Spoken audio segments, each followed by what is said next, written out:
share with you for just a few moments today. And I know I say a few moments, and usually I'm pretty serious about that part. Right? But I feel like the Lord has been dealing with me, and I want to share that with you today.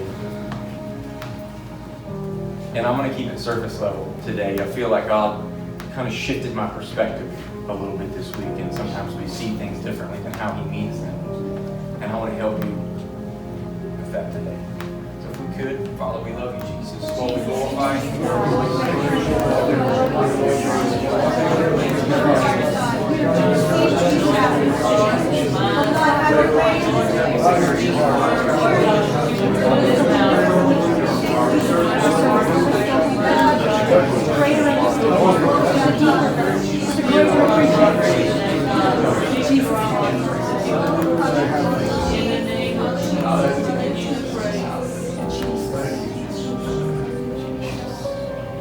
You all can be seated for a few moments. I don't work my way through all this today.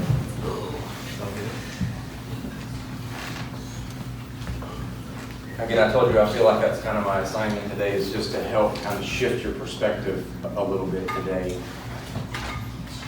I feel like if I ask this question to everybody in the room, we would probably all say yes. I feel like at some point in our relationship with God that we have asked Him why. God, why?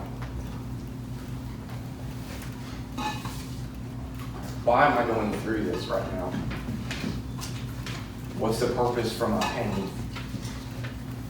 And the purpose for your pain is always so that He will be glorified. Right. Good. That is always going to be the end result. But I feel like we've all asked our question, why? I've probably said it 3 or 4 times this week. My Jesus, why this week? I don't know why this week has been rough. I've struggled harder than I have in a long time. And I've struggled through some things.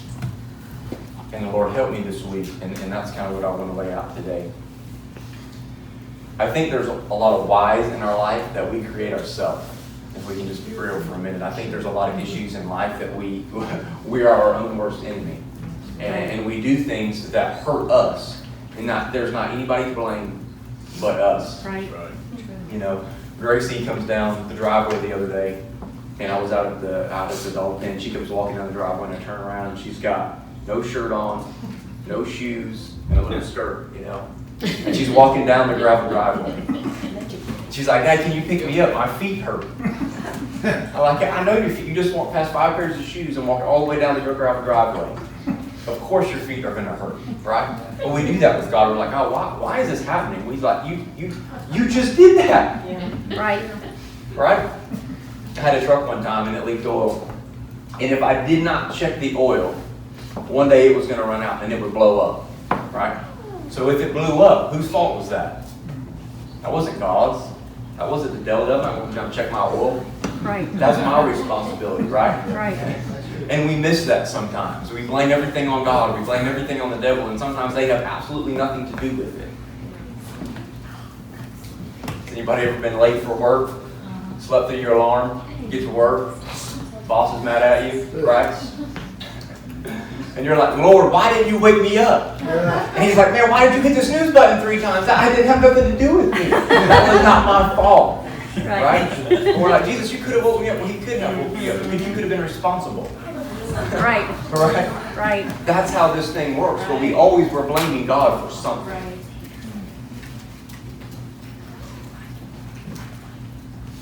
Oh, Jesus. Help Him, Holy Ghost.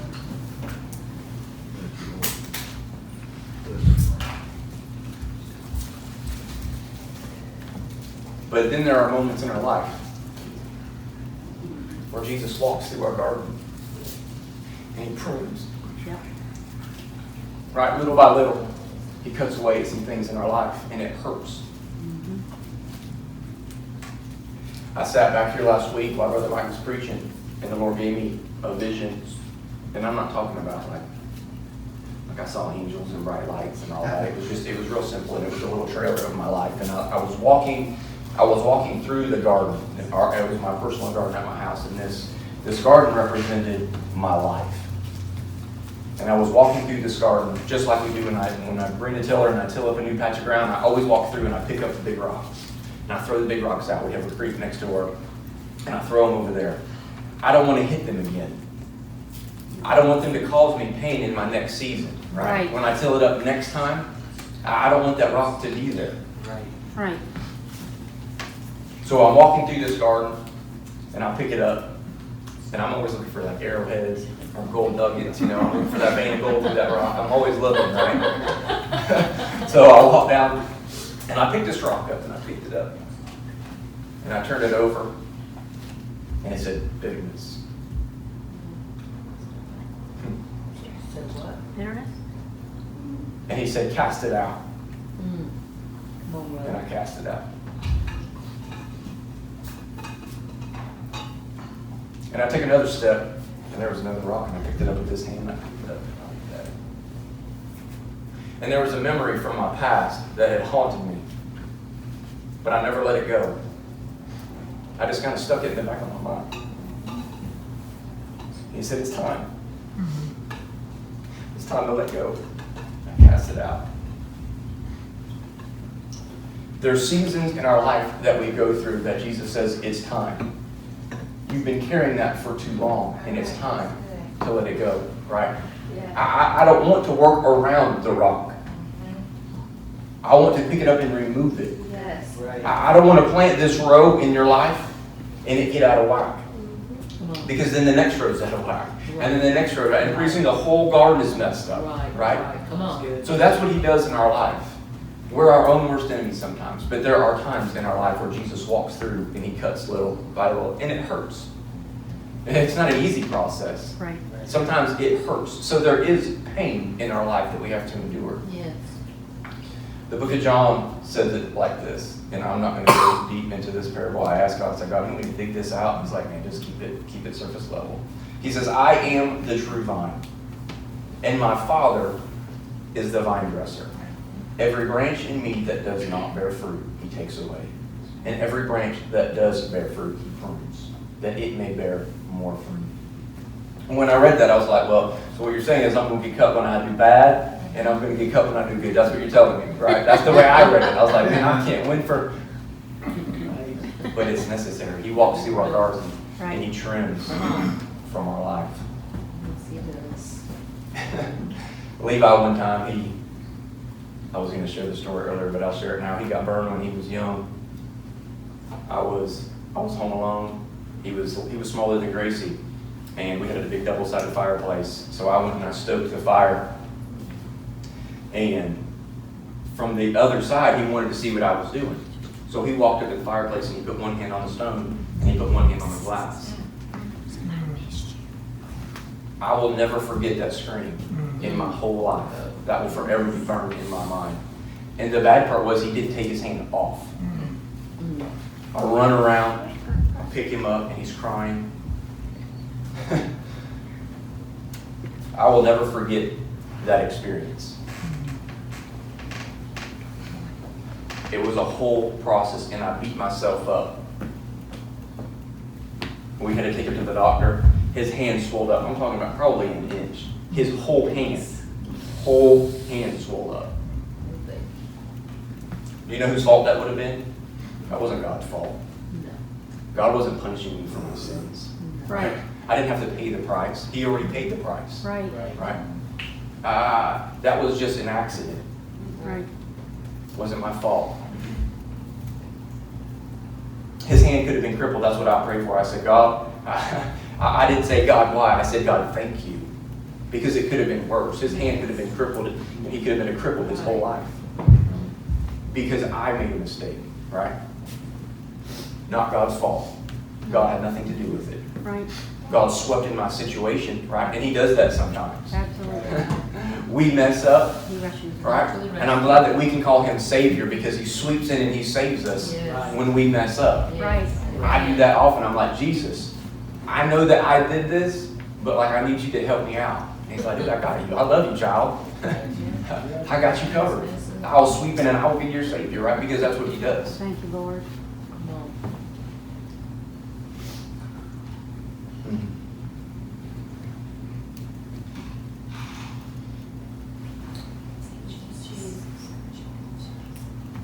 AJ said something the other day, and it's kind of just stuck with me. He talked about the parable of the hot and the cold, and if you haven't seen that, you should go back and watch that. And it really hit me hard even this week. I saw things a little bit differently. He said, man, he basically said, stay true to who you are, right? Stay true to who you are. God created you specifically. Right. He created you with a purpose, and he created you with intently. Right. When we come to church, it's not a matter of, okay, God, here I am, and he's got to cut you all the way down and replant you. He said, man, I know who you are. I created you that way. I just want to shape you and prune you a little bit. He doesn't want to beat us up and cut us all the way back. He's just little by little. He wants to walk through our life and prune you. So I want you to remember that today, is God created you exactly how you are. But he does want to shape you and mold you. Sure. And we walk through life and we pick up things that he did not intend us to have, right? Right. And that's the things that he has to prune off. The hard part is that's the part that we struggle with. When he does say, hey, it's time to let this go. It's time. And he walks through our garden and he prunes. And he prunes. And we follow him up and we pick it right back up. Right? That's the part that we resist God. God, I don't want to get rid of that right now. Right? Nobody even knows that. Right? Nobody even sees that. What's the big deal? I'm not ready to turn loose of that bad habit yet, Jesus. It's not causing anybody else pain. Isn't that the kind of stuff that we say? God, I'm not ready. And he's walking through our life saying, I know the plan. That's not what Jeremiah says. God, I know that plans I have for you. He's like, man, I know where you're going. Right. And that don't fit there. Right. So I've got to cut it off. Right. We don't see that. Right. Sometimes we get those immediate results, and sometimes it takes years. Right? I'm thankful that God gives me the answer to my why, like immediately sometimes. I'll give you an instance. I was a young man. Actually, I'm still a young man. I'm not saying that. So don't take it like that. But I grew up and I loved music. My family would sit around and they would play bluegrass, right? And I can still close my eyes and I can see my grandpa sitting in the recliner, playing the dobro. And I can hear the voices of my uncles and my cousins singing. And man, that's probably some of my greatest memories as a child. So I grew up loving music. And I had a time in my life where I kind of put my relationship with God on pause. I was like, man, I think I'm going to try to figure life out on my own. Right, I think I'm going to try to do this on my own. And I listen to all kinds of music. And I'm not going to get into that too more. But I have one of these CD cases. Right, the one you unzip and you flip it. You pick one out, you put it in. I had like 100 CDs in there. And I had started coming back to church, and one of the assistant pastors, and he preached a message about how he had one of those, and the Lord said, you need to throw it away. And as soon as he said that, I felt like a confirmation, like, you're supposed to do that exact same thing. Right? So I get in my truck after church, and I got this whole brick of CDs, and I was struggling. I'm like, God, why do I got to throw that away? I don't understand why. It's just music, right? Well, first of all, it's not just music, and that's a totally another. Right. Right. So the whole way home, I was like looking at it. I was like, man, I don't know what I'm gonna do. I don't want to just throw it away. Like, there's so much money. I was like $10 a piece for those. And you pay more. Like you pay like $14 when you get the little accordion thing. It tells you all the singers and the music. I was like, man, I can't just throw that stuff away. Right? So I get home, and I'm like, all right, man, I'm going to do this. And I walk to the garbage can, I open it up, and I'm like, I dropped it in there. I expected to hear like angels singing, like, yes, you did the right thing. Like I expected something to happen. Like, good job, son. You did the right thing. And nothing. And I was kind of angry. I'm like, God, that was stupid. Like what was really, Jesus, what really was the point? What is the point? Well, I listen to music all the time. My truck was on, music was on. Work truck, music was on. Cutting grass, I listen to music all the time, all day, every day. So the next morning, 5:30 in the morning, I'm going to work.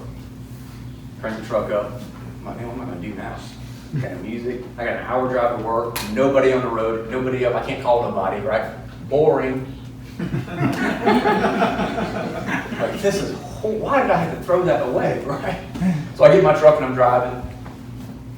And then I start talking to God. I'm like, God, what was the purpose for all this? Like, really, what was the point?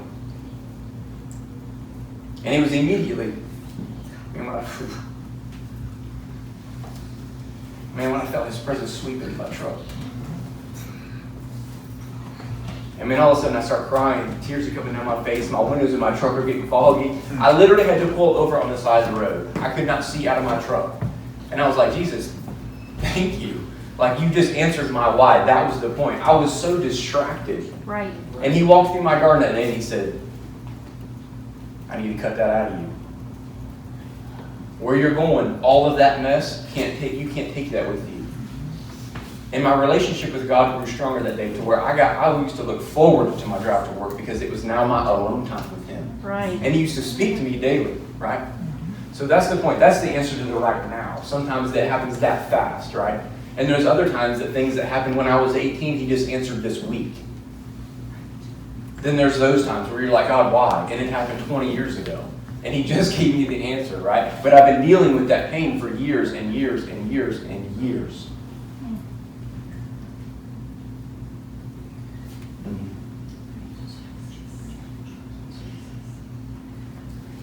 You know, I told you about the man last week that, or the other week that I had to apologize to. And I look back on my life, I have been reflecting a lot this week. You know, this whole pruning process, Jesus has kind of messed me up all week. And I've looked back and I see where I was mad at God. And where he's kind of shifted my perspective. He's like, man, you see things, you were seeing it wrong. It's not really what was going on. I had to prune you, right? You picked up some things that you weren't supposed to pick up. I didn't create you to have that habit. I didn't create you to pick that up. I didn't create you to bear that weight. I created you in my image, right? And I'm trying to get you back to that. You picked it up and I have to cut it off, and that process is sometimes painful for us. It hurts. I'm not denying that. I'm telling you there is a purpose for your pain, and you are going to have to endure pain. We all want to talk about God and blessings and peace and prosperity, and I totally agree with that. And I live that most of the time, okay? He is all about it. I'm not going to tell you he's not. But there are seasons in your life. I know when we first bought our property, we had apple trees, and we talked to Brandy and Casey, and we're like, dude, what do we do with these things? I never had apple trees before. And they're like, you have to wait till winter to cut them back, because if you don't, you're going to kill them, right? Well, there was a season that we had to be pruned in.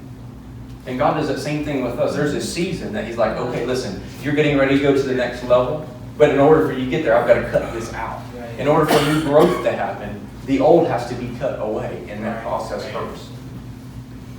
So I was reflecting this week, and that whole, I really never thought about it like that, but the whole year process that the Lord was, from the moment he said you're to leave to the moment we got here, it was a year long of being pruned. Right. And I never noticed that or even thought about it until this week. I look back on all these little things and he's like, listen, you were getting ready to go to a new place, and all of that weight that you carried, I could not allow you to bring it with you. Right. I had to cut each and every little piece, little by little, daily by daily. I was shaping you and molding you, and I was not going to release you until I got it all out. Right? I'm not going to allow you to go up there and hurt other people. I'm not going to let you bring some junk from this life to the next. It's not happening. That's good. Right? So we get stuck sometimes Good. because we resist. We don't want to let it go, and we just want to keep it. Right? God, it's not time yet. I like the way that I feel. I don't want to change. And he's like, okay, well, I love you, but you're going to be stuck until we finally can get through this season. Right. Sometimes we're our own worst enemy. Right. We get stuck sometimes, and it's our own fault. Right. So I look back, and even that gentleman that I told you I had to apologize to, there's 2 times in my life that I feel like God severed relationships. And that was probably the hardest thing that I had to endure. Right. Right. We spend so much time and effort on relationships, and then when they get cut loose, it hurts, right? Sure. It hurts this deep place inside of us because we feel vested in them. Right? Sure. And so more than I had to apologize to that man, the funny part was, and I told you this, that even a year before, we quit talking altogether. We hadn't spoke at all. Jesus was starting my pruning process even before I even knew I was leaving. He's like, listen, I'm going to have to cut this out way back here. I know where you're going, and this is just part of the process, right? I've got to cut this out of you. And it hurt. I mean, I struggled with that. I told you I struggled with that for a long time. Relationships are the hard thing to break. Yep. And I didn't understand it, like I said, until this week. The Lord really dealt with me about that. The awesome part is, me and him were friends, and I thought, like I said, the two people in my life that God removed were the people I thought were always going to be there. These weren't just casual relationships. These weren't just casual friends. There was two people in my life that I thought were going to make it until the very end of my life. Right. I counted on them for everything, right? And those are the two people that he cut out.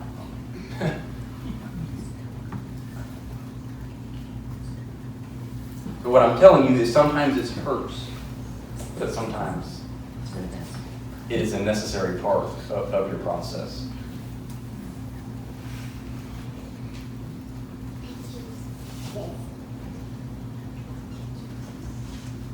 I really don't have a whole lot more than that. I was looking back on my life this week. I was sitting on my back porch yesterday, and I told you those two relationships. And I was like, okay, Jesus, I get the concept of you pruning me, but why? Can you at least give me an answer, right? Because sometimes he doesn't.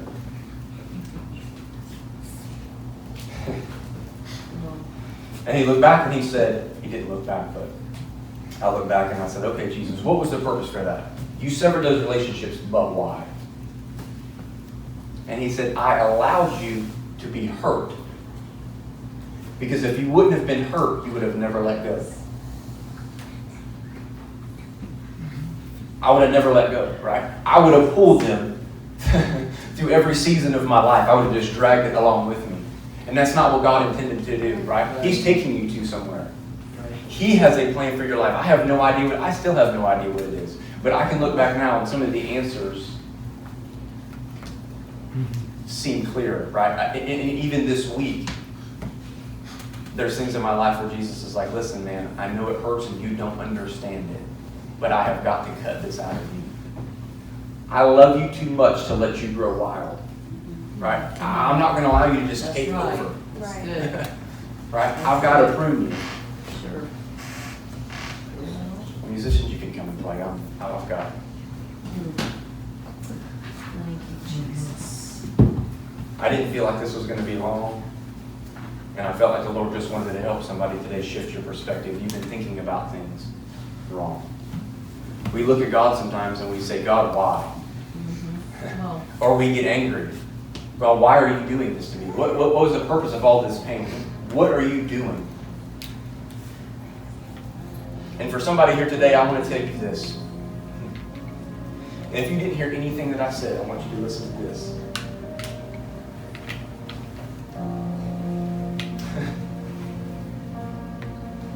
God walks through our garden and he prunes, right? And we see things wrong. We feel the hurt and we feel the pain and we say, God, why are you pushing me away? God, why do I feel so far from you? God, why does this hurt so much? God, what is the purpose? Why do I feel the way that I feel? And I believe that God would tell you today, child, you're seeing things wrong. Because every time I cut you, I'll pull you a little bit closer. That's right. Come on, Right. It's good. Right. And every time I cut, you look a little more like me. Right. Right? Right. Come on. It's good. Yep. I don't want to hurt you. But you've picked up some things in life that I didn't intend for you to have. Right. Right. Come on. And sometimes those roots are so deep when he pulls them, they tug at every part of our life. Come on.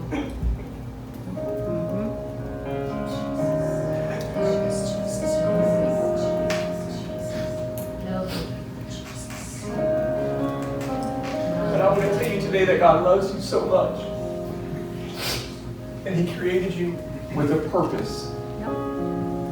You're not here by chance. And he is shaping you and molding you. That is the purpose.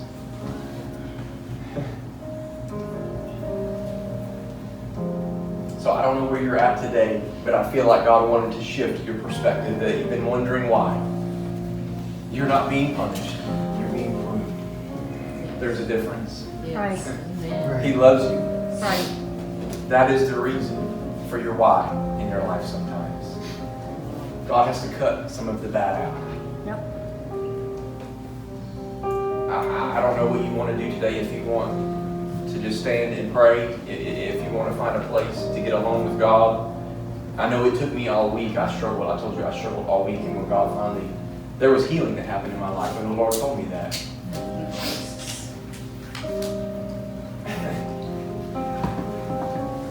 He didn't want me to pull all of that bad into the new. And I didn't understand it for years and years. I had to look back and wonder why, and it was not until yesterday where I felt healing take place. And I believe God wants to heal you today. I believe He wants to speak softly in your ear and tell you that it is going to be okay. You are going to get through this. This is only a season, because what's next is growth, right? What's next is prosperity. Right. What's next Right. is blessings. But you've got to cut away the old so that the new can take place. Right. So there is light at the end of your tunnel, and this pain is only for a season.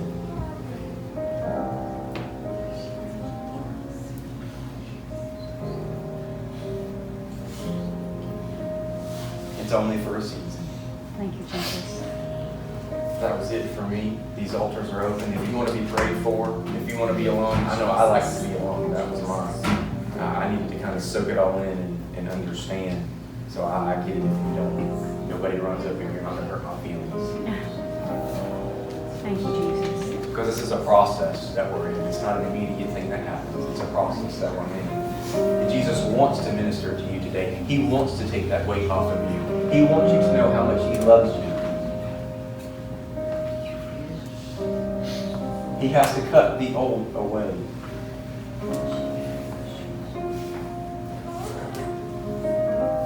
We are getting ready to step into a new season of life, and I feel like everybody in here has been affected a little differently. And I know it's been a hard season for everybody. But we are getting ready to step into a new dimension in the Spirit.